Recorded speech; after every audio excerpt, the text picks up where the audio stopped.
Instagram is a challenging place for artists, but let's face it, a lot of us are still posting there. The last few years have been a struggle though. The pressures to create video content have made us all become content creators as well as artists, and it's put a lot of pressure on us to show up in this new way. But I think things are changing on Instagram and there's a real opportunity for a lot of artists right now. So in today's video, I want to share some of those shifts that I have noticed and also the results of a little experiment I did on my own Instagram feed that might be helpful for you guys. I'm going to share how and why this worked for me and also give you some examples of how you could use this same posting technique as an artist. If you're new here, my name is Lucy Lumen and I make videos that help artists share their work online and beyond, as well as tips, advice, and things that make you motivated to be creative.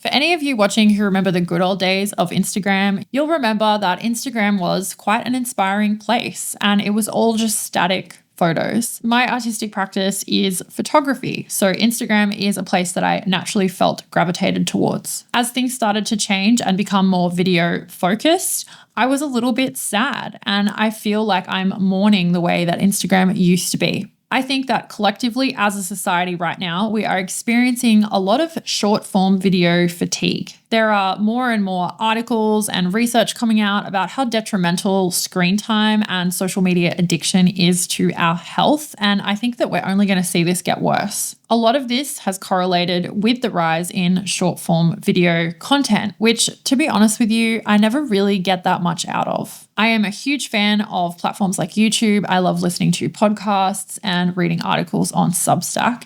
And I like looking at images on Instagram, but I don't feel enriched or inspired by just seeing these 20-second clips that are cut up and so intense, and they're full of opinions and it's often quite negative. It's just this onslaught of information and advice, and I just feel so overwhelmed by it. With this short form video fatigue, I think that we are seeing a shift on Instagram towards the static post. I think we're going back to photos, back to how Instagram used to be. Now, obviously, it's never going to return to what it once was. Video will always be there, but I do see static posts getting a lot more reach than they used to, and I think this is really encouraging, especially for those of us who don't necessarily want to jump on camera and do reels, or we don't have time to film content and edit it, put it together and post it. So it's not just as simple as static posts are back and you can just make them and you'll get lots of reach because it's Instagram. There's always going to be a catch. Which brings me to my next point,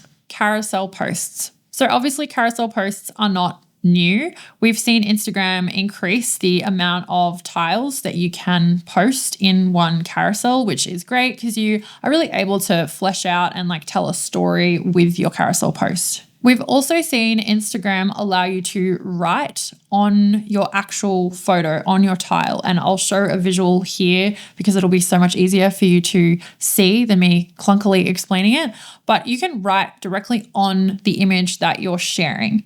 Now, I think this is really game changing because let's face it, a lot of people aren't going to read all of your caption. It's great to put more effort into your caption, but when it's a wall of text, a body of text, people are just in that short form spiral where they're not going to spend time reading the whole thing. Having this text on the photo is a lot more grabbing, and it's also giving people extra context for the photo.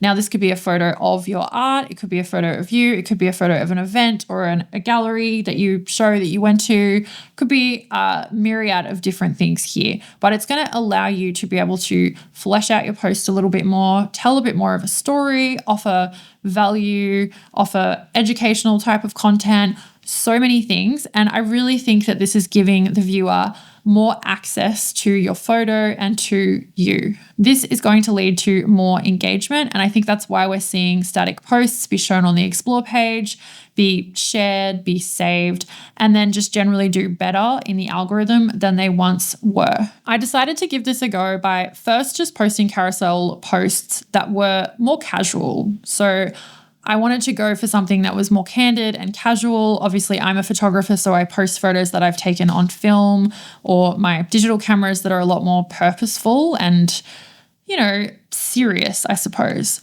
So I started posting just more casual photos of my life, which again is how we used to use social media. I saw these get quite a lot of likes and views, and sometimes more than my actual artwork, my photos, which can sometimes be a bit of a double-edged sword. It's great that you're getting the engagement on pictures of you or your life, but you really wish that your artwork would be getting more. So it left me thinking, how can I merge these two things together? How can I do the carousel post, use the new features that Instagram is giving me, but still be able to showcase my art? Because really that's what I want to be doing. Now, like I said, you can do this inside Instagram just with using the fonts that they have and writing on your post, which makes this so easy and accessible and time saving. But I decided to get a little bit more creative, and a lot of you artists will probably want to do the same. And I put a bunch of photos into Canva and I arranged them kind of in little collages, added elements. I chose a font that I felt suited my style and my voice as an artist. And I decided to stitch together a little story. I shared a recent photography adventure that I went on shooting with a new focal length for me and how I found this experience as a photographer. What was the creative process like? And I really broke that down in the different tiles and ended it with a little kind of, CTA about how other people feel about focal length, so my community could get involved and have their say as well. I was really surprised because this post did so much better than most of my recent reels, which I think proves my theory somewhat here that you don't have to just be posting videos, you don't have to be making reels to get discovered or to get engagement. I tried another couple of posts. One was mostly photos of me with my cameras, and I was sharing a little bit more about me, how I stay creative. So I was just breaking it up to see what would do better. And then I also shared another one that was breaking down my creative style and an exercise that I had done to find my voice as a photographer. And like I said, they all performed really, really well, and most of them outperformed any reel that I had posted, which I was not mad about, because it's a lot easier to create these static posts than it is to, turn a camera on, talk. A lot of us don't want to do that, and then work out how to edit it and post it. You have to cram everything into 20 seconds. So I am so happy that these posts are doing well, and this is going to become a big part of my strategy moving forward as an artist on Instagram, and that's why I wanted to share it with you guys. Obviously, I love doing video here on YouTube, but this is very different to making reels. On YouTube, I get to go deep. I can talk about things and really, hopefully hold your attention for a while. Whereas on Instagram, my message and my point really gets watered down, and that makes me sad. So I have a few examples of how different kinds of artists could use this approach of posting with writing. Like I said, you can do this in Instagram now. It's a feature. Or you could get really creative, pop it in Canva or Photoshop, whatever program you use, and do little collages, put frames around things. This could be great if you are really creative with those things. I have very limited skills in those areas. So I found it fun to kind of upskill a little bit and play around in Canva, but I could imagine that these could look so, so cool if you are a graphic designer or you do some kind of digital art. And it would be an awesome way to showcase that skill on top of also showing your art.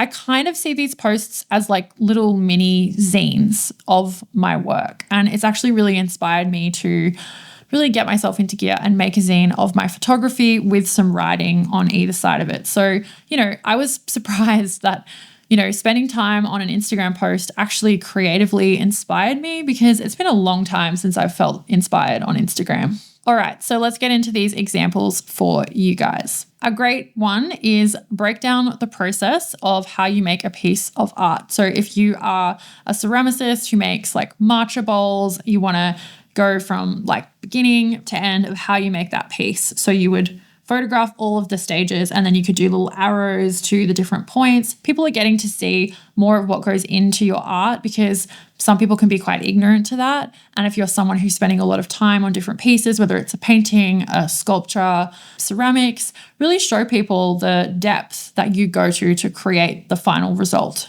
Another really great easy one is just a BTS look at your life or your day, your week, whatever amount of time you want to show. And this can be as personal or, as just surface as you want it to be. But I like to make sure that I'm collecting photos and, little snaps of my day, like me filming or me at my desk or with my son, whatever it is that you feel comfortable showing. And then write on the tiles to give people a little bit more context of, what you were doing that week. Maybe you went to a really cool event or a shop that really inspired you, or you saw a movie that really sparked some ideas for you. Tell people about it. Another great one would be sharing the inspiration behind your art. This is where you could show other people's work and, shout out the inspiration that you have found from other people's work. You could do up fun mood boards like collages in Canva or Photoshop or whatever, and then show those. And then you could show your collection at the end. I see fashion brands do this, and I always find it really interesting to see, what was the inspiration behind the latest Garni collection. I think these kind of posts really break up just you posting your art. So if you're someone on Instagram who is just posting pictures of your finished result, and you're not really putting a face to the name or giving people anything else, it can be really hard then to get engagement in such a saturated, noisy online space. And then the final one that I would recommend is introducing yourself. So I have always tried to do this in video format. Obviously, people end up feeling like they know me because I jump online and I talk. I really enjoy doing this. I like it. But I fully understand that so many artists are quite introverted and they don't really want to jump on camera or talk to camera.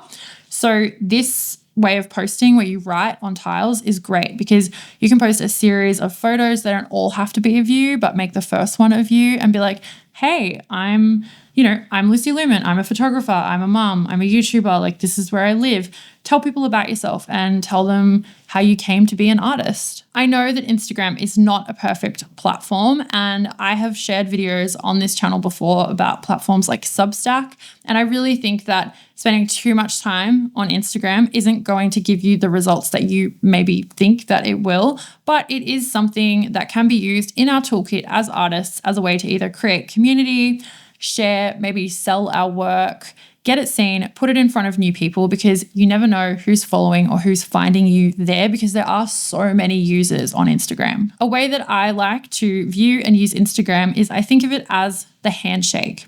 So it's where a lot of people are finding me, but I'm hoping that they come over to YouTube because this is where the good stuff is. This is where I can really, really help you and really connect with you. Or I'm hoping they come over to Substack. They can sign up to my newsletter. I'm collecting emails, which really is what you should be doing as an artist. That's a lot more beneficial to you than having just loads and loads and loads of Instagram followers. But those are the two things that I'm kind of doing, or my website. I'm getting people to go to lucylumen.com because it's a space that I own and I can control. So just view Instagram for what it is. Don't get so emotional about it and use it how you can. So if doing these carousel posts with writing on them is easy for you to just put together in the app when you have some spare time, just once a week, it's a great way to just feed the beast, keep posting and, keep your finger in that pie, but not at a level where you have to be creating like 5 viral reels every week that aren't even really in line with what you want to do or say as an artist. This way you get to show your art still, connect more, and post in what I think is a really fun way. I hope this video has been helpful for you, and I'm really excited to see if you guys post these types of things on Instagram. Come and follow me for inspiration because I will be continuing to post these carousel posts regularly. Tag me if you like. I would love to see what you create. And make sure you're signed up to my Substack newsletter because I am about to launch an online course that is packaged up everything I know about how to build and grow an audience online as an artist.